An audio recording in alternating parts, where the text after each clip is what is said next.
Hey, welcome to Awkwardly Awesome Podcast Episode 81. I'm your host, Jason Freeman.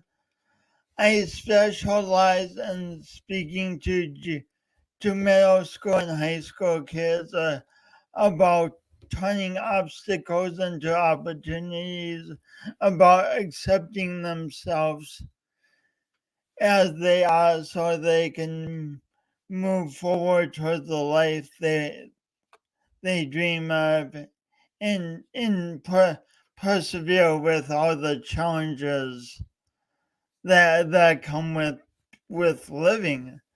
Today I have a guest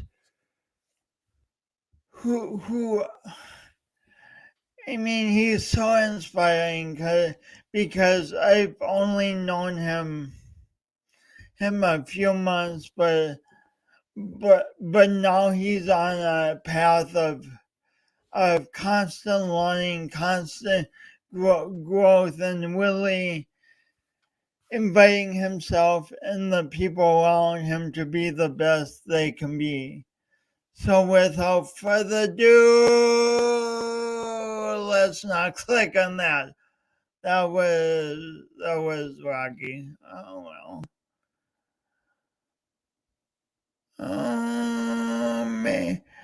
Man. So about. Oh, well, okay, without further ado, here we go. Today's guest, Michael Padurano.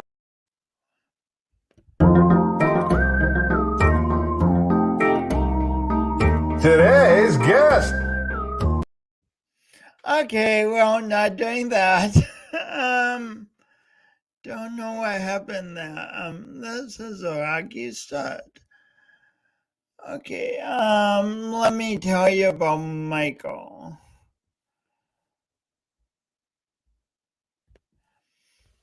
Michael, it might come as a surprise to learn that human beings don't always tend to communicate the best with one another or even with themselves. People like Michael Padurano do the courageous work of helping us build bridges instead of remaining isolated. Michael's definite purpose is to elevate humanity through knowledge and understanding. He specializes in thinking outside of the box and bringing together ideas most would never contemplate. Through Michael's deep vulnerability, he inspires others to be their truest self. He connects with like-soul people who aim to leave the world a better place once their time here is complete. So with that, please help me welcome Michael. Michael. Hey, Hey, how's Jason. it going today? It's going. It's always an adventure with the kids running around, so you just never know what you're gonna get. So we just roll with it and see how it goes. I haven't been a parent yet in life, and I'm not sure I will be, but it sounds I mean it's a beautiful vocation because you're literally raising the next generation, but I imagine it's very challenging and very constant. It's 24/7, right? It never stops. There are no breaks. I'm a solo parent. It is one of the most challenging experiences of my life, but it's also the most educational and most beautiful. Um, Hmm. the challenge for me isn't actually raising my children. The challenge for me is am I courageous enough and honest enough with myself to learn from them even more than they learn from me? What does learning from your first how old are your kids? My oldest is 12. My son will be 10 next month, and my youngest will be 5 in June. What does learning from your kids on a daily basis look like? Oh, wow. There are no limits, right? It's everything from, kids intrinsically want attention and want to come first and want to be first. Hmm. And it's shown me errors in my ways of how at times I would go into that pattern, right? At times I would seek outside validation. One of the things that I've been really focusing on with my children is I said to my son a couple of weeks ago, and he said to me, he goes, "Are you proud of me?" And I said, "Thomas, it's an easy question. I'm always proud of you, right? But what you need to understand is that you need to be proud of yourself. You don't need anyone, including me, to be proud of you. You need to be proud of yourself, right?" So a lot of my time and energy is helping to rewrite the narratives of societal norms, the narratives of how we are conditioned and programmed, right? My whole life I was seeking outside validation. I was trying to fill holes and voids that a lot of times I never realized I had, or I just didn't understand that I had. And what I'm trying to do is teach even my 5-year-old, right? Even Sid, who's nutty and has been on tons of live shows with me, right? And the world knows Sid, how sometimes she needs time for herself.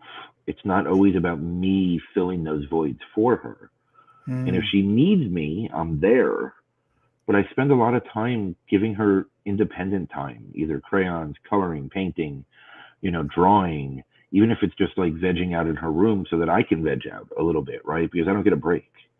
There's no breaks for me. So it's really allowing them to claim independence, figure out what they want out of life, even as young as my 5-year-old, right? Because if every 5-year-old on the planet could understand their own intrinsic value, we would never need a coach or a speaker ever again, right? Because every adult growing forward would never have trauma, would never hold on to these things. They would not seek the outside attention. They would not be looking for those things.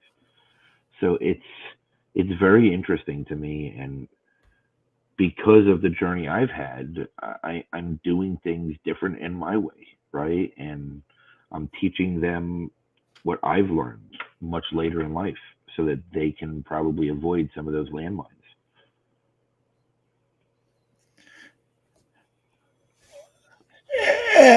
At what age did you learn to go within and not seek outside validation so much?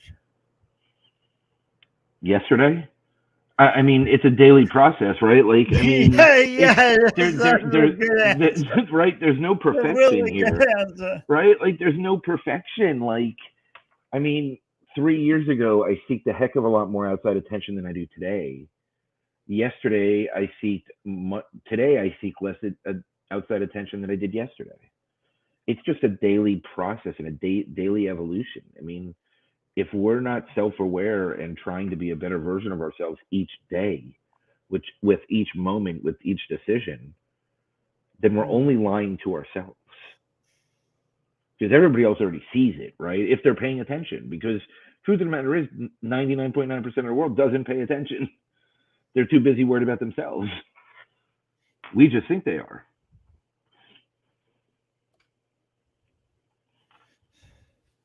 So what's the benefit of growing every day? You buy new clothes once a month. No, it's, That's like, it funny. depends. Like, what's the advantage? I mean, you start becoming happy with so many things in your life. Like when you start appreciating the small growth, the small moments, the small differences, triggers that were bothering me 6 months ago that I was so sick to my stomach I couldn't get out of bed don't even impact me anymore. Like I That's don't even. that's a huge change. Yeah, it's a huge shift. It's fulfillment, peace, love. Like I mean, unconditional agape love. Like it's a whole different level of living every day. But you get to redefine fun, right? When I was 25, fun was getting drunk, going out, being seen, trying to buy things and show things with material ways and try and prove myself to those around me, because I was always trying to prove something. Now I have nothing to prove to anyone. Want to know who I am? Have an hour conversation with me. Your life will change forever. Like it's that simple. Well, you've you've come an amazingly long way in life from the age 25 until how old are you now? I'll be 43 next month. Well, It's been a heck of a journey. I mean, it's been a windy, twisty road that went backwards for a very long time. You know, let's start at the the beginning. What was your life like when you were the same age as so okay, so I was adopted at birth, um, and my adoptive mother started physically abusing me at 2, which uh, lasted until 9, and then I was emotionally abused until 14. My father did his best to try and protect me in his way. But again, we're all objectively looking back. I mean, we're all, we are the way we are because of how we're programmed and how we're raised. Coming from where my parents came from, my adoptive parents came from, my parents, you know, they did the best they could, right? Like, there's no shame and blaming, and I'm not playing that anymore. I'm not pointing fingers because when I objectively look at it, they did the absolutely best that they could under the circumstances with everything that they were raised with, right? And it's generational. Like, it's generational trauma. My mom's mom was vicious with her tongue. Was she physically abusive? I have no idea. But my mom was a tomboy and she was strong, really physically strong.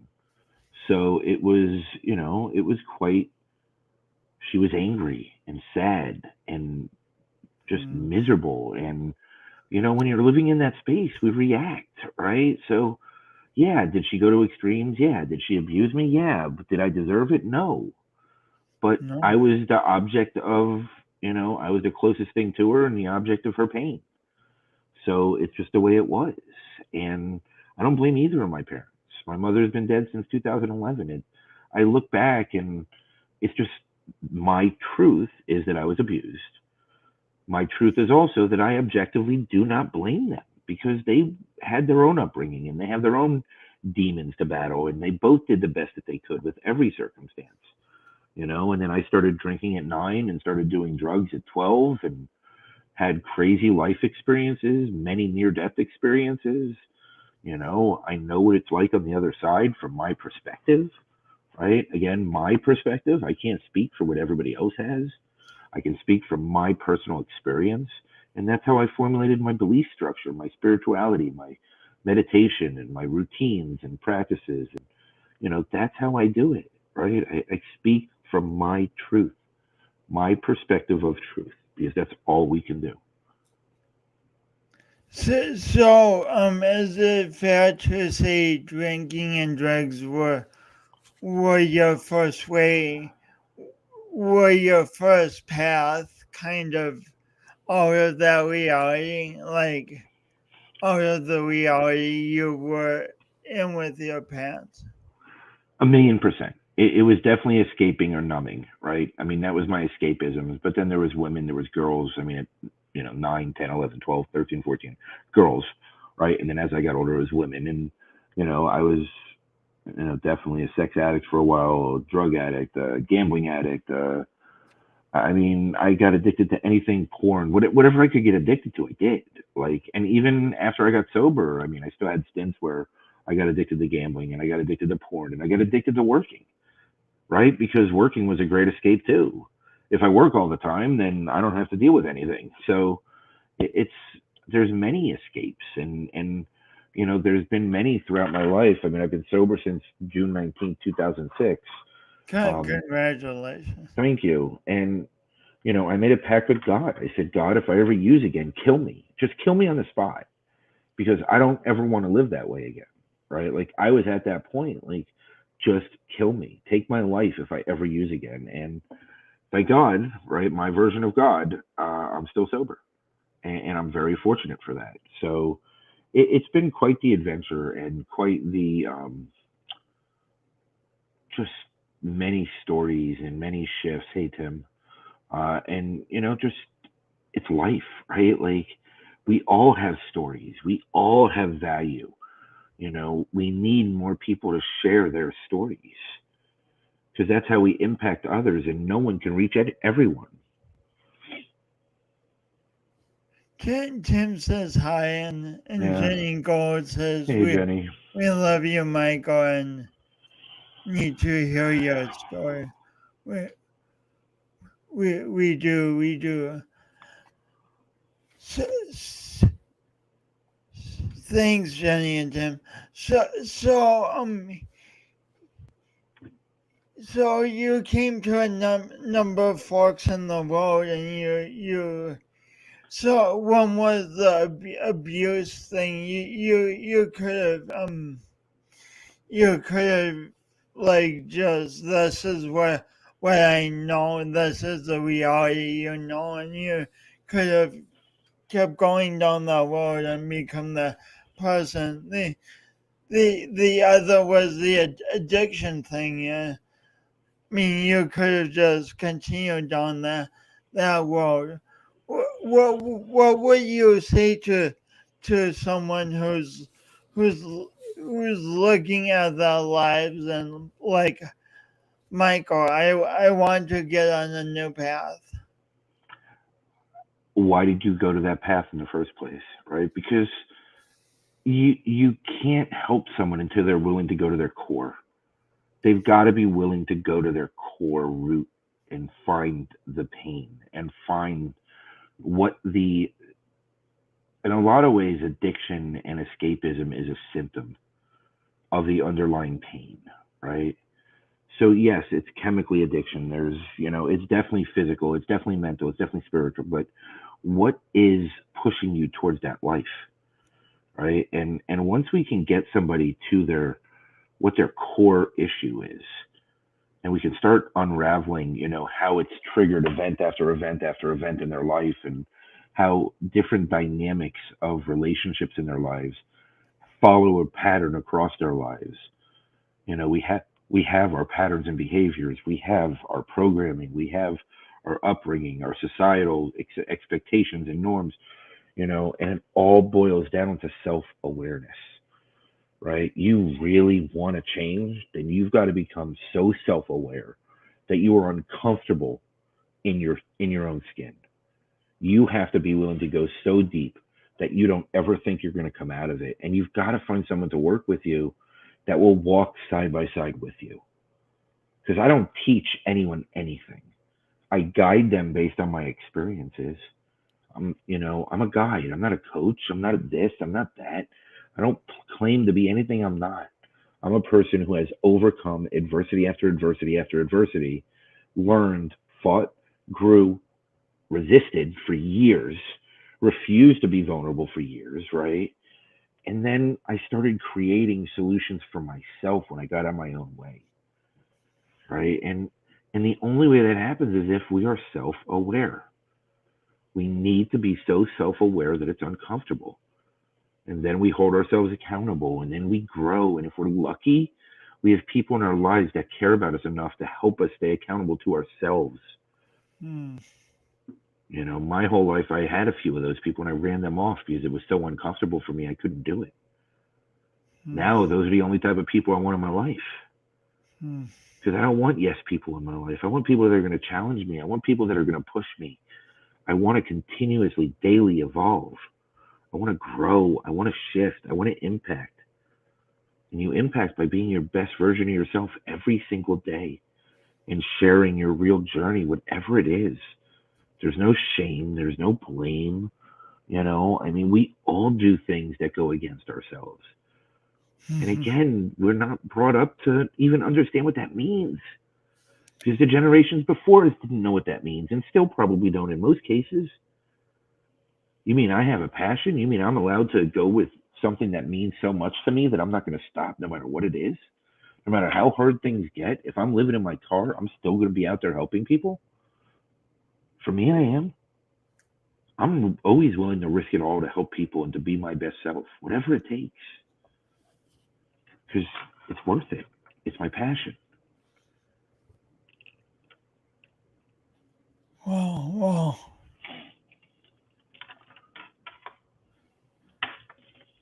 Is powerful the work you do. Very powerful. It's powerful what you do too. Don't minimize what you do. You are special. You are perfect exactly the way that you are. You are here in a God of your choosing's image to impact and inspire others. You just have to be you every day, whatever that is. Whatever Jenny is, whatever Tim is. Step into yourself. Work on yourself. Work a little bit better to be a little bit better each day. But be self aware. Hold yourself accountable. Be honest about your traumas, about your reality, about what's going on in your life, what has gone on in your life. Because the minute that you stop blaming and shaming yourself is the minute you stop blaming and shaming anyone else.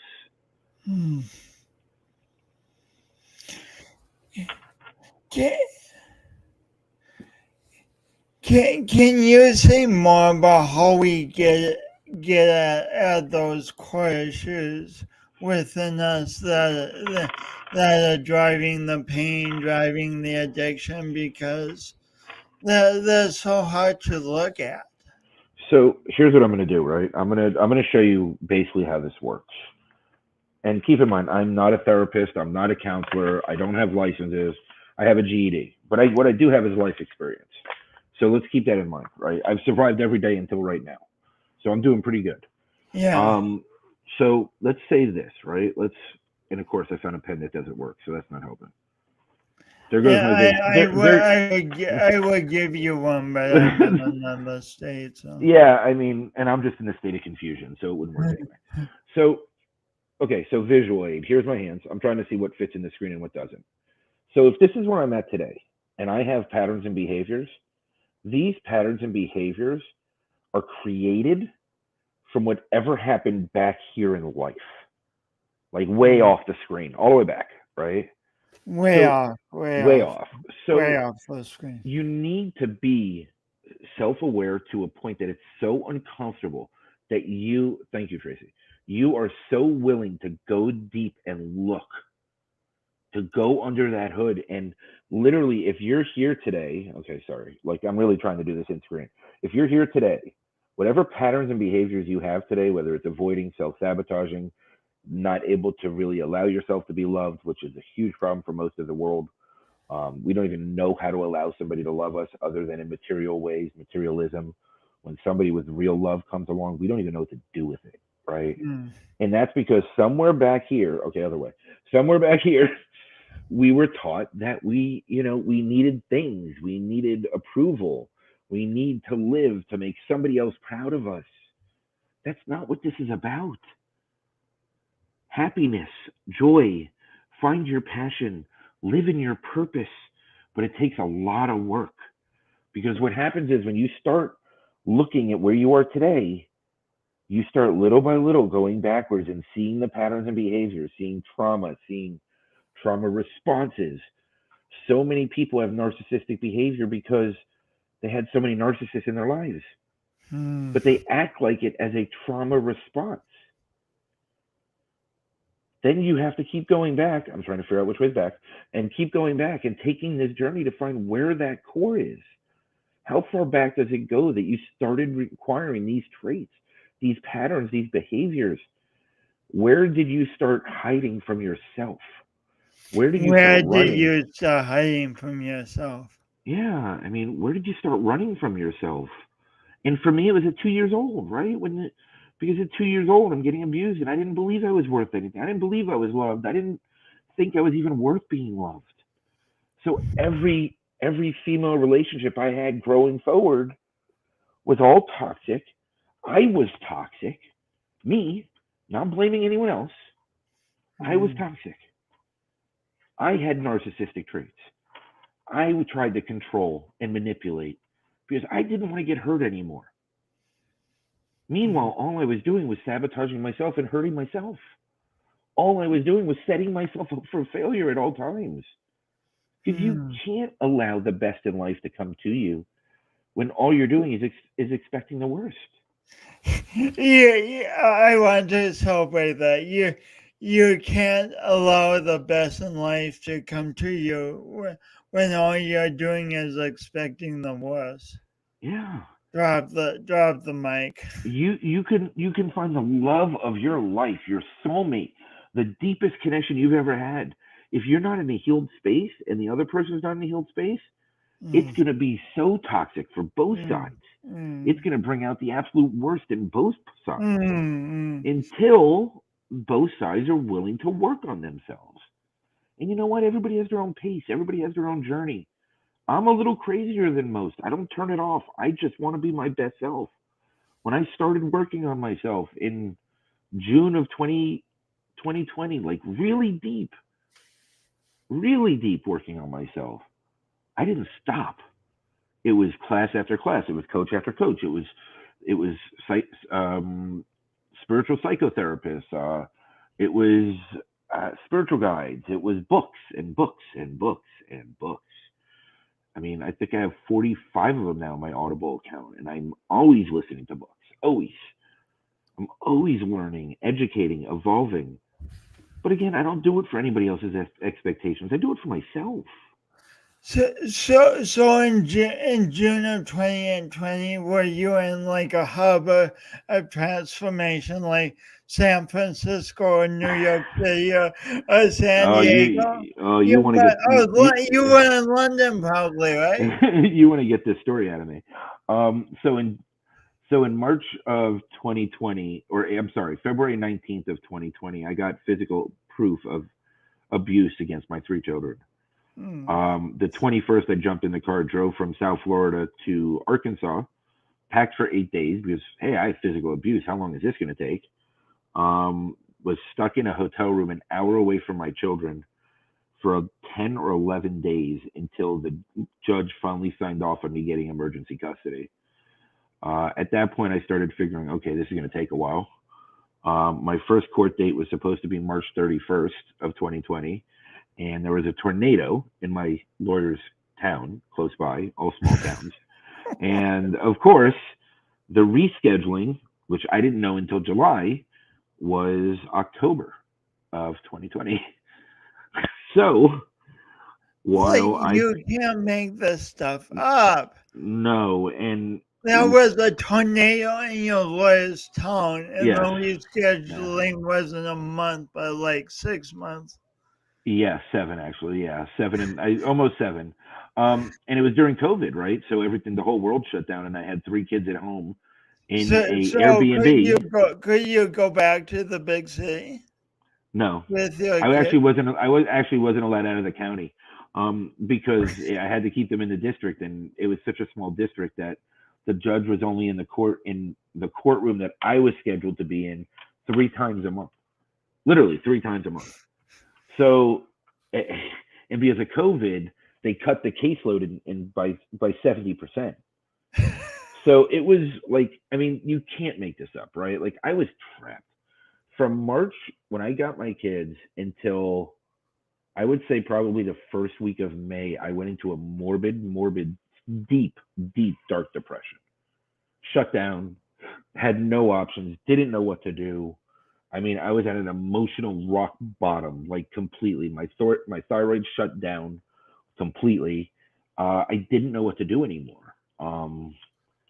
And then in So, May, so what did that depression look like? What did your day to day during that time look like? I mean, I was just a zombie. Whatever my kids needed, they got, and that was it. Like there was no extra, there was no anything. It was also COVID at the time, so we weren't going anywhere. I was homeschooling, yeah, right.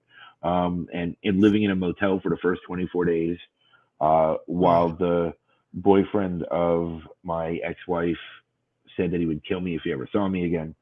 So it was quite the story. It was quite the time, and I was just morbidly depressed. Like crying all day, miserable, thought I was failing at everything. What am I doing? I'm a I'm a man. How can I take care of three kids by myself, two daughters in this situation? What is wrong with me? And then somebody came into my life that I am eternally grateful for and fulfilled their role in my life for that period of time and introduced me to Brene Brown. And that's where it started for me.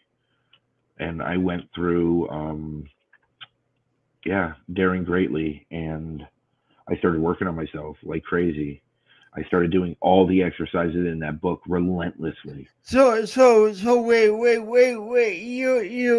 You were in deep despair, and then this person came into your life. What did they say that helped you change course, or did they just give you this downgrade land? Like, how did you move from A to from one reality to another? I was seen at a level that I've never been seen before. Mm, My soul was seen, and I've mm, never felt that before in my life. Not mm, like this. And I was in the darkest pit of despair. This person was virtually like a lighthouse for me at that point in my life. mm, And, over time, we became that for each other, right? And it mm, became this, this healing bond and this mm, journey, which led to many things and tremendous growth and understanding. And at some point, that part of my life was over, and we both are on our own paths. And I have not stopped working on myself every single day without a break, relentlessly. Because you know what? I'm fighting for my life, and I'm fighting for my kid's life, and I'm still doing it. Except now I live a little bit more in flow. I just live in flow today. I don't fight as much. And life is difficult. It's not easy. I mean, I finally was able to leave after 17 and a half months. I was stranded in Arkansas for 17 and a half months fighting for custody. And then I moved up to the Philadelphia area, which I'm about 45 minutes outside of Philadelphia. And there's more trauma here, and there's more issues here that I'm fighting. Now I'm fighting the school boards for my son, who's now going to be 10, and trying to get him what he needs so that he can heal at 10 years old and doesn't have to heal at 40 the way that I did. Let him save 30 years of his life of making things worse, right? And worse and better doesn't exist, but like adding to the trauma, let him work through it now. They want to throw him an inpatient. They want to drug him up and numb him out. That's not a solution. Meds aren't a solution, especially for a child. You need to let them process their emotions, show them that you're going to stand by their side, no matter how they are. He's punched me, scratched me, kicked me, bit me, made me bleed, threw things at me, mm, even got even more extreme at times. mm, There were nights that, he said, I'm going to hurt myself. Will you stay on the couch with me? And we slept in the room that had two couches because he was terrified to be by himself or what he would do to anybody else. mm, This has been my last 60, 90 days. Like, I mean, this stuff doesn't just go away. Like, I'm fortunate that I was willing to take the journey for myself. And now I can help stand by his side as he learns to navigate his journey. Again, he needs to take his own journey. I'm not doing it for him. I can't. And I also can't numb him out and cave in and say that meds are the answer. I mean, meditation and breathing exercises and energy work and energy healing and a holistic chiropractor 3 times a week around in circles and juggling schedules and trying to get it all done. yeah, it's cost me financially almost 90% of my income since January 1st. Mm. But you know what? My son is worth it to me because I don't care if I'm living in my car. I don't care if they repo my car. I don't care. Mm. Whatever it takes, I'm not Mm. going to stop. I'm relentless. Mm. When someone's close to me, I am relentless in their life. Mm. I try to be that accountability partner. I try to be that person in someone's life that's going to stand up for them when they're not standing up for themselves. And sometimes people don't want that either. Sometimes people just want to take a break and live, fall into the system and live in the vanity and the, live in the superficial.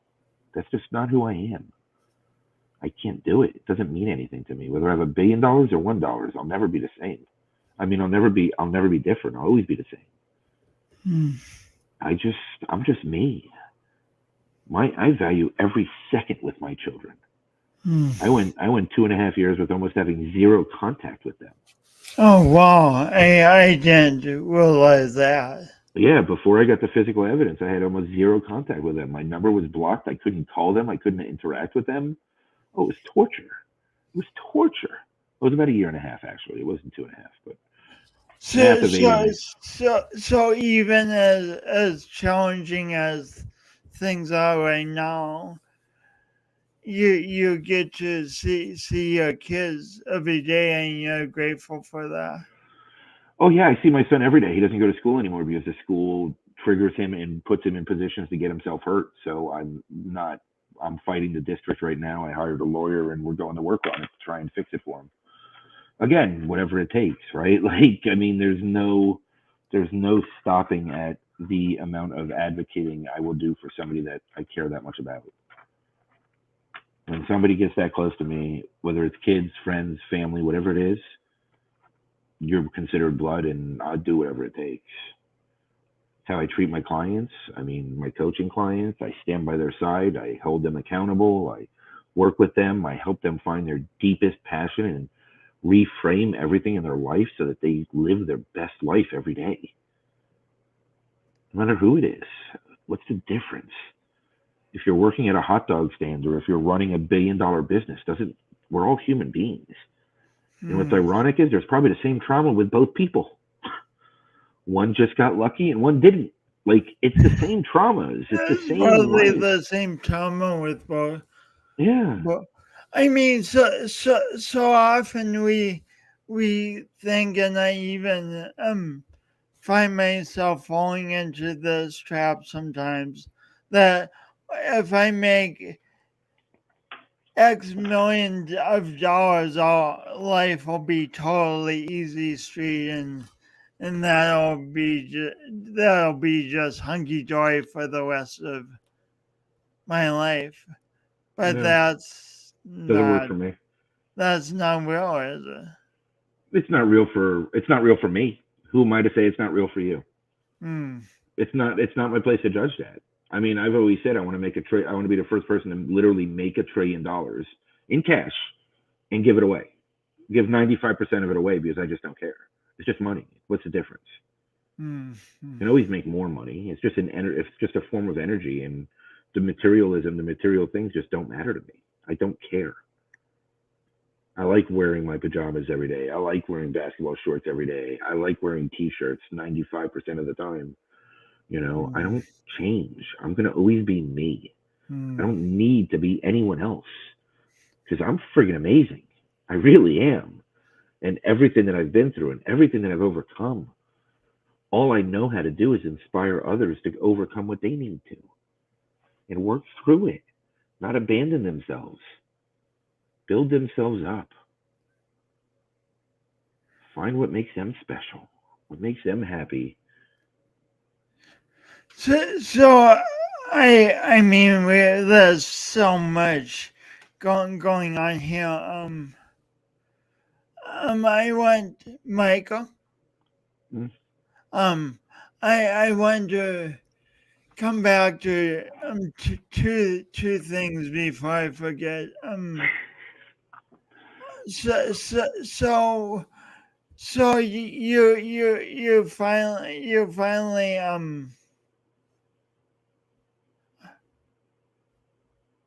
Um, uh, so you finally got back to age two as a triggering traumatic event that started this just all these patterns. Like when you got there, how do you heal those places once you get to the triggering event? A lot of tears, a lot of crying, a lot of journaling, a lot of self compassion, a lot of self love, a lot of patience, because it doesn't happen overnight. I mean, I've done EMDR sessions with Mandy Morris. I mean, I've done many different modalities of things with licensed people and non-licensed people and different things. Worked with shamans, different shamans from all over the world. I mean, I've done tons of stuff, and I've always just created my own way through it. What works for me. We are all individuals. What works for me might not work for you. But what I can do is I can lay out a guided plan of what I did, show it to you, and see if it works for you. And at the core of it, first of all, you can't make this journey without true self awareness, which means no taking breaks, no taking vacations. You are self aware at all times, right? And I mean, you can live a life. That's not what I'm saying. But as we get older, we need to redefine what we believe fun is, right? Like fun isn't the same thing now as it was when we were 15. Um, so anyway, so self awareness is where it starts, but you need to forgive yourself. You need to learn to forgive yourself Mm. because we blame ourselves for everything. I was still blaming myself for the abuse from my mother at 2 years old. I really thought it was my fault. So still age 40, you were still blaming yourself. Yeah, 100%. Wow, And I looked at that the sounds very relationship dynamic. heavy. What? Yeah. And I looked at the relationship dynamic, the trauma triangle, right? Where you're either the rescuer, the victim, or the perpetrator. And if I look at every relationship from 2 years old forward, I was always one of the three in the trauma triangle. Always. I had to be because I didn't even know what it was and how could I break free of it. I mean, I've done a shit ton of work in rapid time because I don't like wasting time. Oh, I have people to help. I can't waste time, not doing anything. I I want to underline one thing here. It's not like you tried just one healing modality No. and that took care of it. Can you say more about that? More about trying multiple things until you find what works? So, I mean, there's different coaching programs. There's different people and their experiences. You have to find people that you relate to, that you can bond with, because this is an extremely intimate journey. And Mm, if you're mm, doing it with the wrong mm, person, their trauma can rub off on you mm, not intentionally, right? Like we're all living beings. We're all still on our healing journey. mm, So if I start working with a coach or a guide or whatever, even a therapist or any of those, and they're still working on themselves and it triggers something in me, then I've already created an unhealthy bond. And until there's self awareness, self compassion, and self love, which probably the person that's being guided or coached is not ready for yet, then it's going to really screw both sides up. So mm, you've got to really look at people as human beings living their best life each day, trying the hardest that they can, doing the best that they can, even on their worst days. And you've got to just understand that the coach, the guide, everyone else, whoever it is on either side, you're always the teacher and the student. Every client I've ever had, I've learned something from. mm, mm, Sometimes I learn more from them than they do from me, but I've said the one thing that put them into action to change their life, mm, right? So it's you have to find who's relatable to you. You have to find who can empathize and understand, but who will also hold you accountable. Because the last thing you need in your life when you're trying to go on a healing journey is yes people. You don't need people sitting in the background yesing you. You need people that want you to be accountable to yourself, that want you to be so self-aware for yourself that they are willing to lose you to call you out, because it's only what's best for you. And it's hard. It's hard to live with that. It's hard to be on that journey, either as the coach or as the individual being coached. You know, it's a difficult journey. There are times that, you know, I'm a little too harsh and come across too blunt, but the people I work with know that it comes from love, and maybe that's what they needed at that moment. Hey, DJ. You know, my intent is only to help, right? And guide. My intent is never to hurt. And when you're forming this bond with a coach or a guide, you need somebody that's in your corner that's willing to call you out, because this is a life or death game. This isn't a game. It's life or death. You want to make your impact, you want to reach people, then you've got to get to your truth. Reading between the lines, am I getting it? You're saying a coaching relationship can be extremely healing, but no coach. Are you saying that no coach is perfect? Not even close. And if they claim to be perfect, I'm running the other direction. If they claim that they have a solution for everyone, if they claim that they can work with every person out there, then I'm running the other direction. I want nothing to do with it. I just want to help people. I just want to help who I can help and reach who I can reach. You know, everyone is different. Everyone's journey is different. It takes time understanding self-awareness and accountability to really understand who we are at our core, so that we can reflect outward who we are. And when you live in your truth and you live in that truest version of yourself every day, that's when you radiate and you resonate with the people that are going to work with you. But if you're only living in half truths, like I did for so much of my life, I thought I was telling the truth, but I wasn't telling myself the truth. So how could I tell anyone else the truth? You know, yeah, I was sober for however many years, and I guided people through that process, right? But I wasn't whole. I wasn't doing any of the emotional work. If one of my sponsees turned around and said, well, what do I do to heal this? I would have looked at them and laughed. I would have said, oh, you bury it. Just bury it. Like, you'll be fine.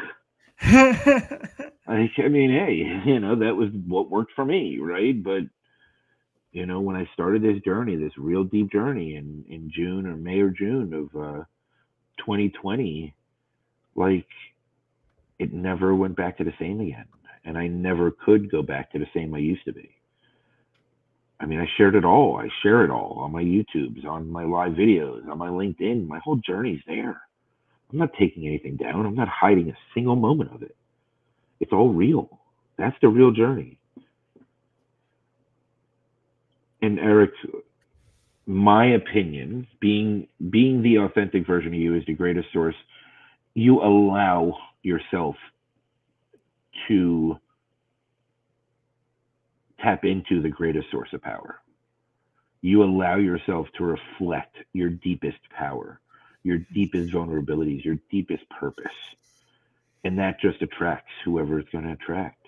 And it's also going to scare off many people, because people don't like living in the truth. I mean, it's just, you know, the reality. It's easy to live in lies. This is a perfect segue. When you were in Arkansas, you said that so much healing came from being seen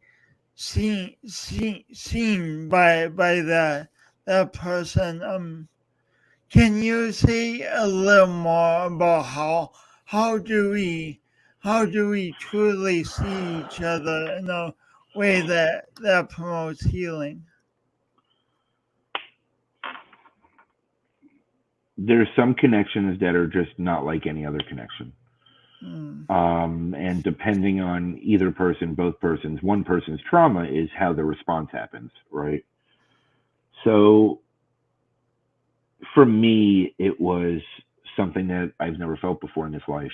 And because Mm. I'm spiritual, because I look at my soul and I have my spiritual abilities and gifts, all right, that I live in daily, um, I felt the connection immediately, right? And I felt where it was coming from and where it was going. So I knew what the purpose with it all was. I understood it. And it was just something that I never felt in this life. And it was exactly what I needed at that. It's exactly what both of us needed at that point in time. And it worked out for both of us. And in the end, we both went our different ways and different paths. But that period of time was something that impacted me like probably nothing else ever will. What did it come down to both of your intention to have a healing relationship, or was it also something beyond, something bigger than the two of you? Something much bigger. I don't think it was individually either one of us. It was something much bigger because I was in no capacity to make any thoughts, decisions, or even have a concept of what that meant. Can you say anything about how that bigger power comes into our lives? Is that a mystery? For me, I believe in universal knowledge. I believe in infinite knowledge. I believe in everything being limitless. I don't believe in abundance. I believe in limitlessness. And I meditate. I my version of prayer, right? And I Mm. go into that space every day, numerous times a day, at least twice a day, sometimes four or five, depending on the kids, right? Sometimes I need that connection quite often. But I've learned through my practices, my routines, my regimen that I need to stay connected.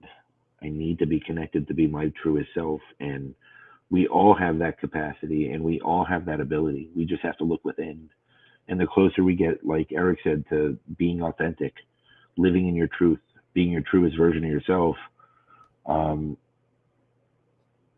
the more ability we have to step into that power and be our self empowered, self inspired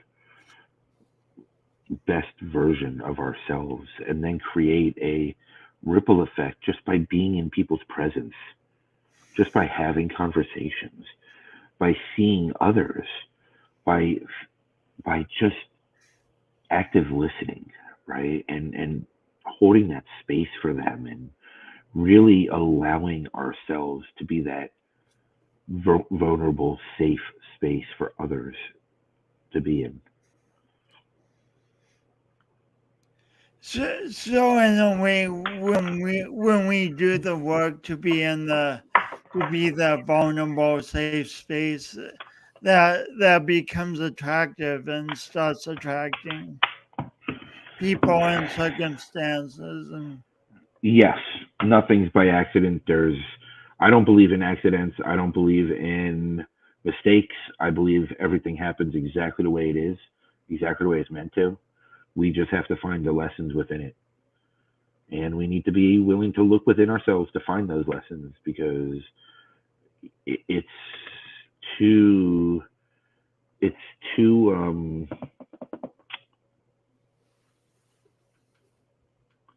sorry, I was reading Eric's comment. Uh, it's it's too obvious when you start getting into that space. It becomes too obvious to walk away from it.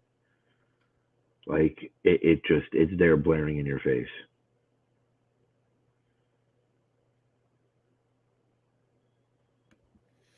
maybe Eric's comment relates to that.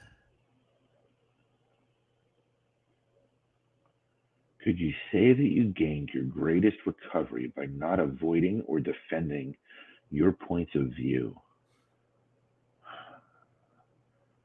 I think that's a multi-layered question, and the reason I say that is because I think by not avoiding or defending my point of view was a symptom or a side effect of understanding my value, self having self love, self appreciation, and not looking for external validation in any way, shape, or form.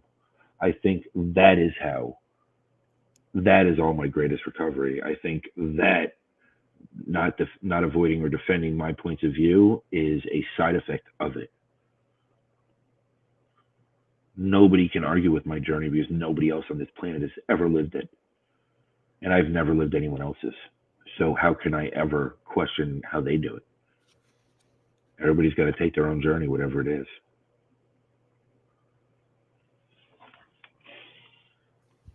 So this all comes back in the way to what you're teaching, say your 5-year-old to have her own activities sometimes and be comfortable with herself. Yeah, you're teaching her to do what you wish you had learned to do. So one of the things I've learned on this healing journey and doing inner child work and journaling and self forgiveness letters, and I mean the list can go on, right? Like I can do a Christmas list of stuff I've done, and all different ways, right? Like I did it with psychotherapists, I did it with licensed counselors, with EMDR, and with Shamans. shamans and priests and rabbis and other spiritual leaders, and I mean, Literally, like, there were priests and rabbis yes, involved in this too. I've talked to everybody, every human Dude, being I you talked to. need. I've told you this the first time we talked, but the movie of your life would be. But anyway, that's not the point. So keep going with what you So, were saying. like, I mean, it comes down to everything, though. It's like you've got to be willing to learn from everyone and every person that you interact with in every way. Drop Like, the mic. it, it's like you've got to learn from everyone, even 3 and 4 year olds. There has to be generational wisdom transfer. There has to be knowledge, experience. There's an infinite wisdom out there that we can tap into when we tap into ourselves. And we just need to believe it and allow it. And sometimes we just don't.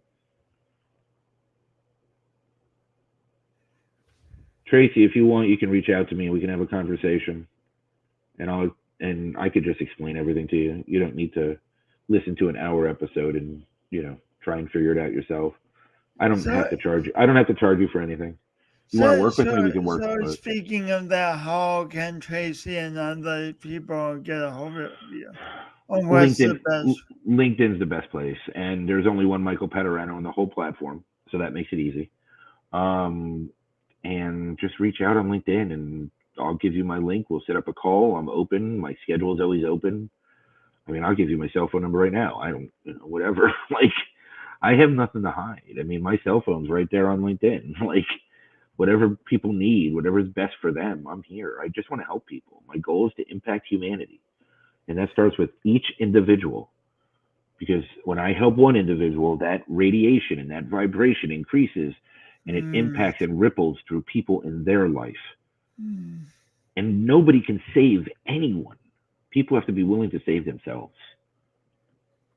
How would you describe succinctly the type of coaching that you do? You've been talking about it off and on, but mine's an enmeshed mix of everything I've learned. It just is. that sounds wonderful. I'm like a healing encyclopedia in some ways, and I've turned it into my own way of doing things, what works for me. And again, it doesn't work for everyone. It doesn't have to work for everyone. If I reach one person a day for the rest of my life and I live 40 years, that is a lot of friggin' people. And then it will radiate and it will vibrate and it will ripple throughout the world. And beyond our lifetimes, right? Way well beyond. It's legacy. My legacy when I am dead is that I elevated humanity through knowledge and understanding. I'm telling you, that's my legacy, and I'm not stopping until it's there.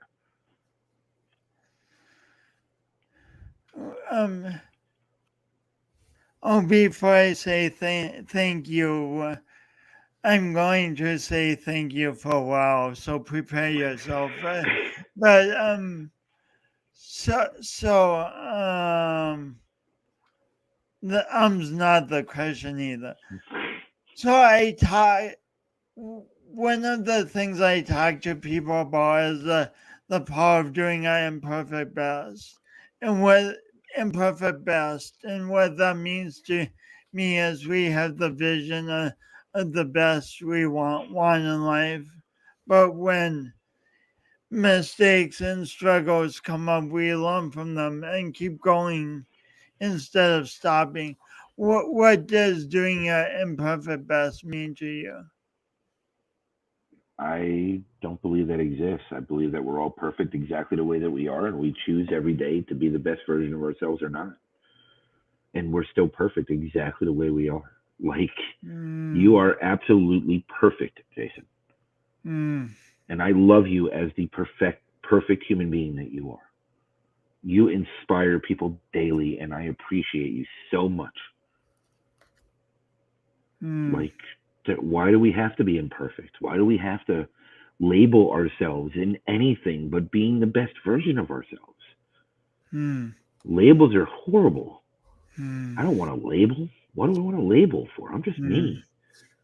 What mm, do you do? I'm Mike. What do like, I mean, that's how I answer that question. What do you do? I'm just me.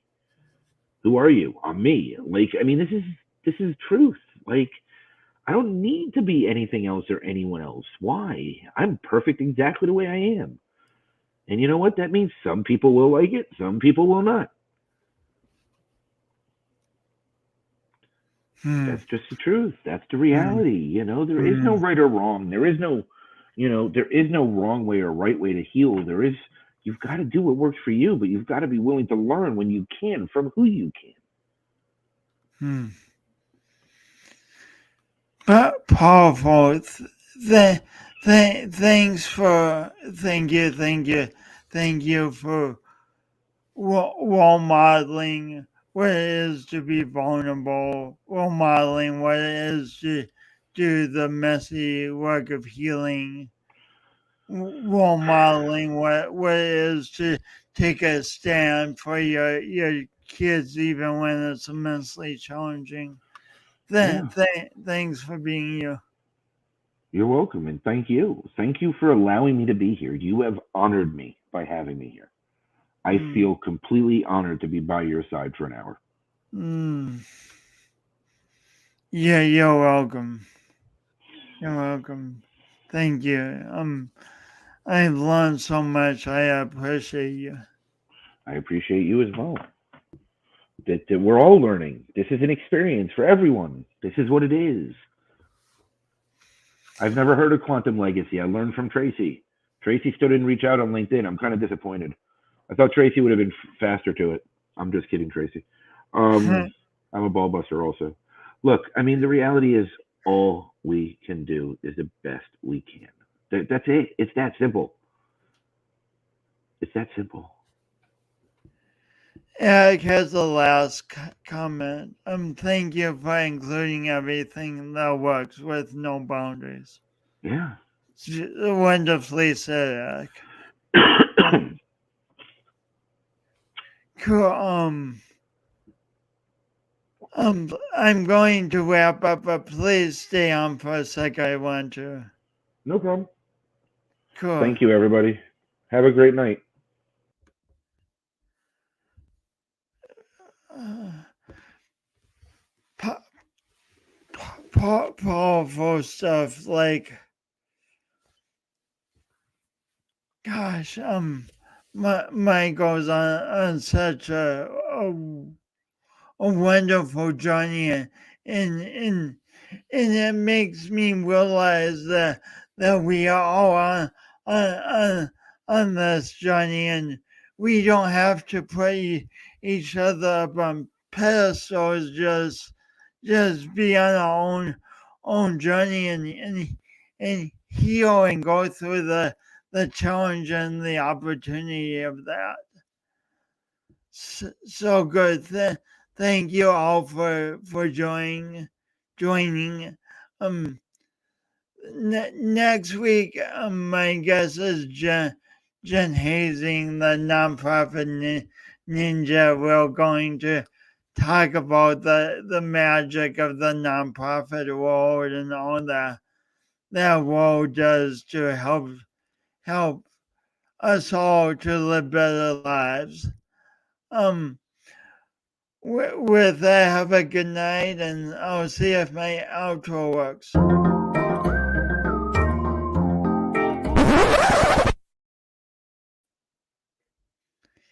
And it doesn't. Have a good night. Talk to you soon. Bye.